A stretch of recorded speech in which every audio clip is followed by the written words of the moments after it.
Good morning students. आज इस video lecture में हम मैथ्स की एक्टिविटी करेंगे। जो मैथ्स की एक्टिविटी में हम पाई की वैल्यू फाइंड करेंगे। तो अब तक आपने पढ़ा होगा, उसमें आपने पाई की वैल्यू 22/7 है, नियरेस्ट टू 3.14 उसका यूज किया है और आपको ऑलरेडी पता है कि पाई की वैल्यू क्या है। बट आपने कभी पाई की वैल्यू फाइंड की है तो नहीं, आपने खुद से कभी पाई की वैल्यू फाइंड नहीं की है। तो ये मैथ्स की एक्टिविटी है, उसमें हम पाई की वैल्यू फाइंड करेंगे, जिसके लिए हमें कुछ बेसिक मटेरियल की रिक्वायर्ड है। तो वो इजीली आपके घर पे अवेलेबल होगा। तो सबसे पहला जो मटेरियल है वो हमें 2 A4 साइज कलर पेज चाहिए। तो ऐसे कलर पेज इजीली मार्केट में अवेलेबल होते हैं। अगर आपके पास नहीं है अवेलेबल तो आप आपके घर पे सिंपल A4 साइज के व्हाइट पेज होंगे, वो भी यूज कर सकते हो। सिर्फ आपको जब सेप सर्कल का ड्रॉ करो तो वो सर्कल आपको कलर से कलरफुल कर देना है, ताकि कट करो तो वो दोनों अलग दिखे, राइट।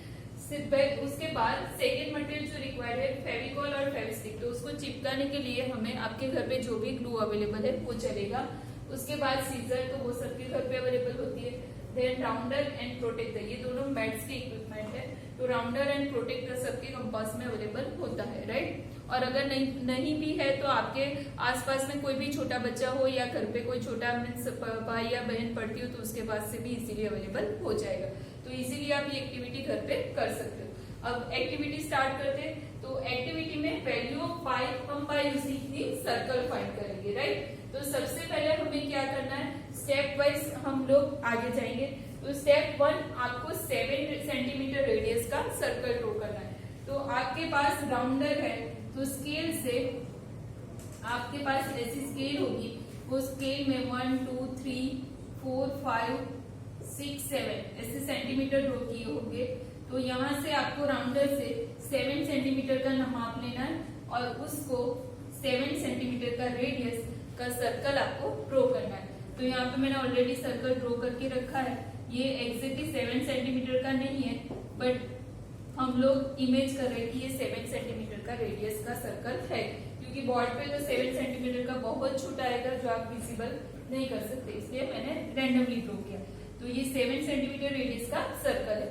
अब इसमें जरूरी नहीं है कि आपको 7 ही लेना, आप 5 भी ले सकते हो, 10 भी ले सकते हो, कोई भी सेंटीमीटर का कोई भी रेडियस का सर्कल ले सकते हो।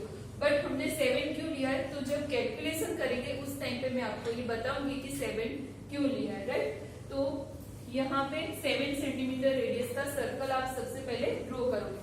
आई होप आप सबने ये ड्रॉ कर लिया होगा। अब यहाँ पे स्टेप्स हम साथ में लिखते जाएंगे। तो स्टेप 1 है थ्रू द सर्कल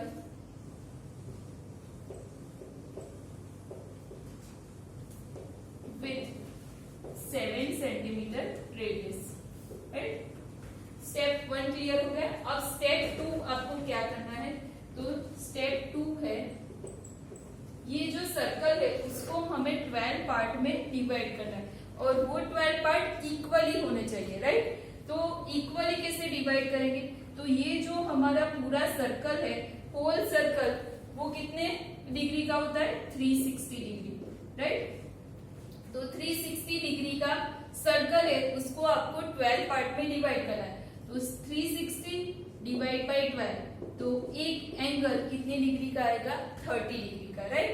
तो 30 डिग्री एंगल में आपको ये सर्कल को डिवाइड करना है, राइट। तो यहाँ पे आपके पास प्रोटेक्टर होगा, राउंडर भी है, तो वहां से आप 30 डिग्री का नाप लेके इसको 12 पार्ट में डिवाइड करोगे। तो यहाँ से मैं इसको पहले 4 पार्ट में डिवाइड करूंगी। आपको राउंडर से लेना है, राइट। 30 डिग्री का यहाँ पे लगाओगे, फिर वहां से 30 ऐसे आपको लगाना है। वो आपने ऑलरेडी 9th में पढ़ लिया है, राइट। मैं यहाँ पे ओरली डिवाइड कर रही हूँ, परफेक्ट 30 डिग्री है या नहीं वो हम यहाँ पे नाप नहीं ले रहे इसलिए। तो यहाँ से मैं इसको, ये फर्स्ट 30 डिग्री है, ये सपोज सेकेंड 30 डिग्री है। सेम हियर यहाँ से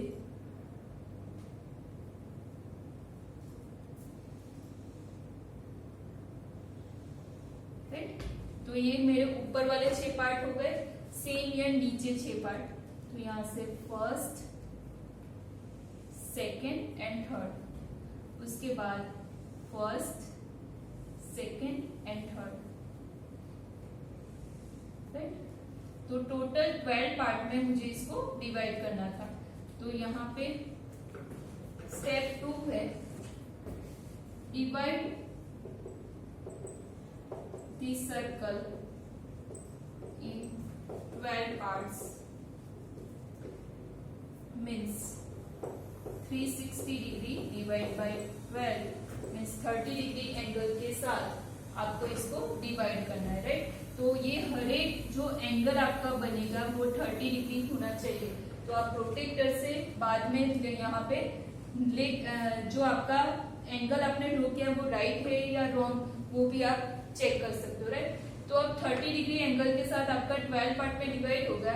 हम इसको नाम भी दे सकते हैं, ये 1 2 3 4 5 6 7 8 9 10 11 एंड 12। तो 12 पार्ट में डिवाइड हो गया। अब हमारा जो स्टेप 3 है वो जो हमारा 12 पार्ट है उसको अगेन 2 पार्ट में डिवाइड करना है। तो ये जो 12 पार्ट है उसको अगेन डिवाइड करोगे तो वो 12 पार्ट कितनी डिग्री का, 30 डिग्री का, उसको अगेन हम 2 पार्ट में डिवाइड करेंगे। तो 30 डिग्री डिवाइड बाय 2 मीन्स कितने का होगा, 15 डिग्री का। तो 15 डिग्री के यहाँ पे 2 पार्ट बनेंगे। तो step 3, divide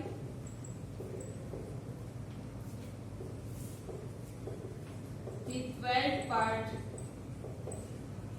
of circle in 2 parts means 30 degree divide by 2, तो 15 डिग्री के 2 पार्ट में डिवाइड करना है, राइट। तो अब ये जो 12 पार्ट है वो कितने मीन्स यहाँ पे 2 पार्ट हो गए। तो इसको आप 12A नाम एंड 12B भी दे सकते हो या तो 12 एंड 13 भी दे सकते हैं, राइट। तो हम इसको दे रहे 12A एंड इसको दे रहे 12B, राइट। तो 2 पार्ट में डिवाइड हो गया। अब ये जो डिवाइड हो गए हैं वो पार्ट को आपको कट करना है सीजर के यूज से।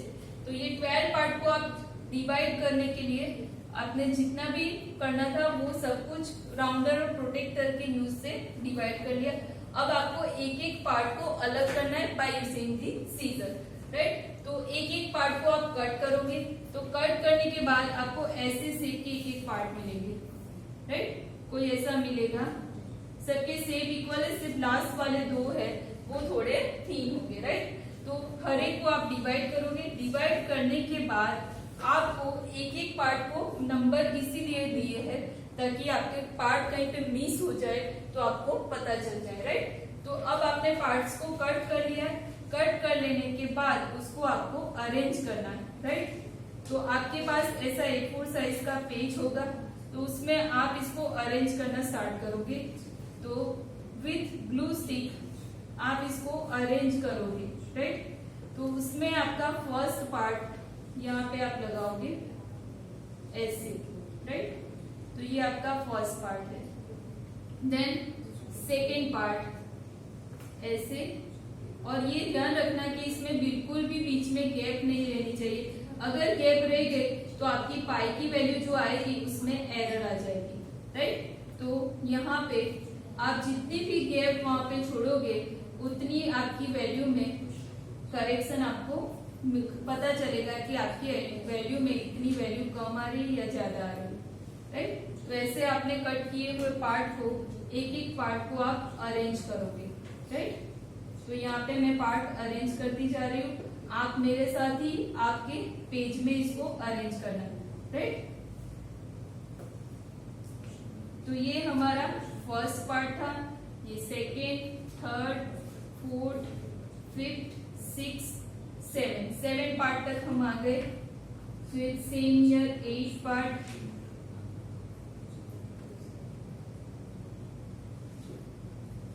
उसके बाद 9th पार्ट,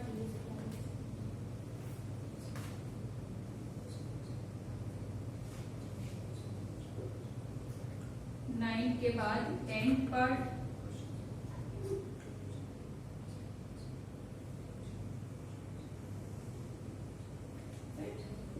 10th के बाद 11वां पार्ट,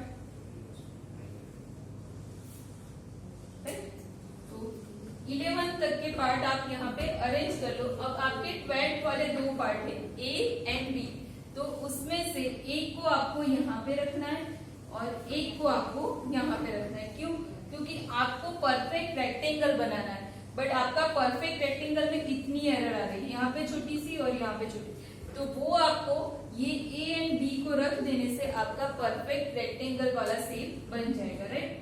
तो यहाँ पे मैं 12 ए को अरेंज कर रही हूँ और स्टार्टिंग में 12 बी को, तो ये है हमारा 12 ए और यहाँ पे आ जाएगा 12 बी, राइट। तो अब आपके पास जितने भी आपने डिवाइड किए थे वो सब यहाँ पे अरेंज हो गए। अरेंज होने के बाद आपको ऐसा मिलेगा, राइट। ये मैंने बोर्ड पे ड्रॉ किया है। अब आप इसको अरेंज करोगे तो पेपर में मैंने रेडी किया है, तो पेपर में आपको ऐसा दिखेगा, राइट, कि आपने एक एक पार्ट को यहाँ पे अरेंज किया है। 1 2 3 4 5 6 7 8 9 10, यहाँ पे 11 पार्ट है और ये 12 वाला छोटा पार्ट है। और ये अब मैंने आपको उस टाइम पे बताया था कि कलरफुल पेजेस का क्या मतलब है, तो अब ये देखो कि आपको दोनों अलग से दिख रहे हैं कि आपने अगर सेम पेज यूज किए होते तो आपको ये आइडेंटिफाई करना थोड़ा मुश्किल हो जाता कि ये भी व्हाइट और ये व्हाइट, तो दो पेज आपने अगर अलग कलर के लिए हो तो ये दिखने में आपको इजीली हो जाएगा। और सपोज कि आपके पास कलरफुल नहीं है तो आप सिर्फ ये पूरा सर्कल एक कलर से भर दो और फिर उसको कट करके चिपका दो, राइट। तो इतना आपने कर लिया होगा। अब स्टेप 3 हमने जो किया है वो यहाँ पे लिख देते, सॉरी स्टेप 4। तो स्टेप 4 हमने ये जो सर्कल है उसके पार्ट को कट किया, तो कट दी 12 पार्ट्स, टोटल तो 13 है, 13 parts of circle and put it onto the A4 size pages and arrange it in a rectangle shape, right? Rectangle shape में अरेंज हो गए। अब ये जो हमने सर्कल था उसको रेक्टेंगल बनाया, तो area of circle is equal to area of rectangle है, तो वो क्वेश्चन मार्क है। तो वैसे तो दोनों इक्वल होने चाहिए क्योंकि ये जो इतना एरिया इसने कंज्यूम किया था वो ही सेम एरिया इसने कंज्यूम किया, तो वो भी हम यहाँ पे प्रूव कर देते। तो area of circle is equal to area of rectangle हम ले रहे, तो बाद में देखेंगे कि वो पाई आर स्क्वायर आ रहा है या नहीं है। अगर आ गया तो बोथ आर इक्वल, राइट। तो area of circle is equal to, अब एरिया ऑफ रेक्टेंगल क्या होता है, तो बेस इनटू हाइट, राइट। अब यहां से आपको ये इसकी हाइट है और ये उसका बेस है, राइट।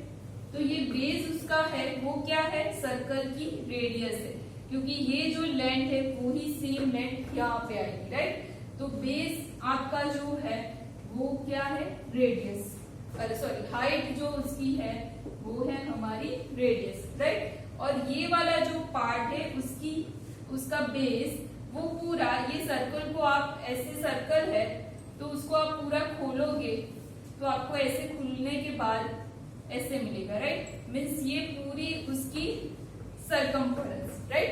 तो 1/2 इंटू 2πr, राइट, क्योंकि ये हाफ सरकमफरेंस है, तो 1/2 इंटू 2πr, तो πr square.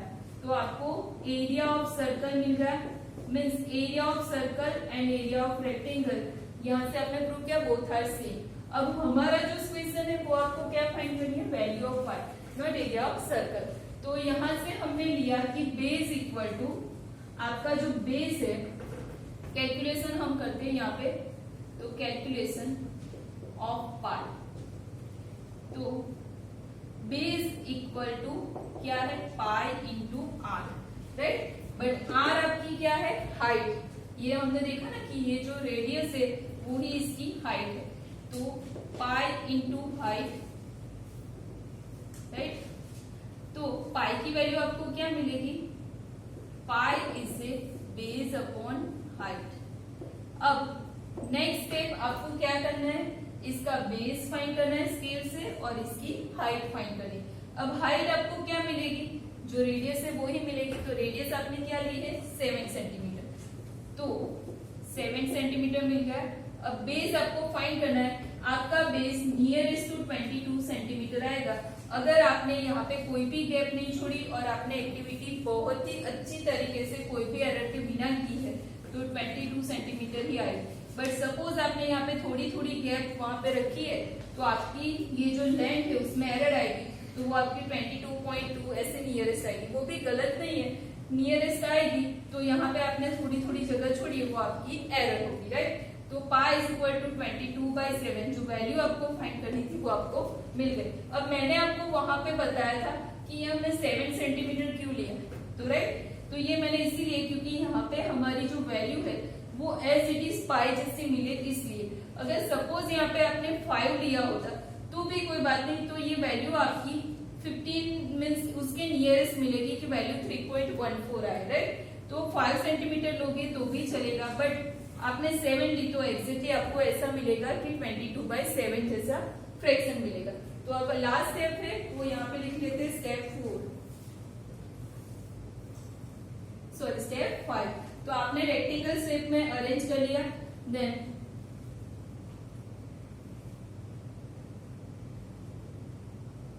Find base and height of rectangle and calculate the value of pi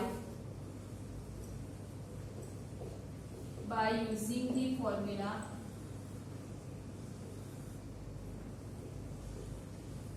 pi equal to base upon height। ये फॉर्मूला हम कहाँ से लेके आए वो भी मैंने आपको एक्सप्लेन किया कि area of circle is equal to area of rectangle है। ये पूरा जो बेस है वो हमारा ये 2πr के हाफ है, क्योंकि ये जो आपका इतना मिलेगा उसमें से ये जो हाफ सर्कल है वो हमने नीचे अरेंज किया है और हाफ सर्कल है वो हमने ऊपर अरेंज किया है, जबकि ये पूरे सर्कल का सरकमफरेंस होता है 2πr, बट उसमें से हमने हाफ जितना नीचे अरेंज किया और हाफ जितना ऊपर अरेंज किया, इसलिए वो हो गया 1/2 2πr हमारा बेस। इसलिए बेस कितना हुआ πr। तो वो फॉर्मूला हमने यहाँ से फाइंड की है कि pi equal to base upon height. तो आपको एक्टिविटी करने के बाद फाइनल आंसर नियरेस्ट टू 22/7 मिले तो भी कोई बात नहीं, एग्जैक्ट 22/7 मिले तो well and good. I hope आप लोगों को ये एक्टिविटी में मजा आया होगा और आप सब ये ट्राई करेंगे। अगर आपको कोई भी डाउट हो तो आप कॉल करके पूछ सकते हो। Thank you so much.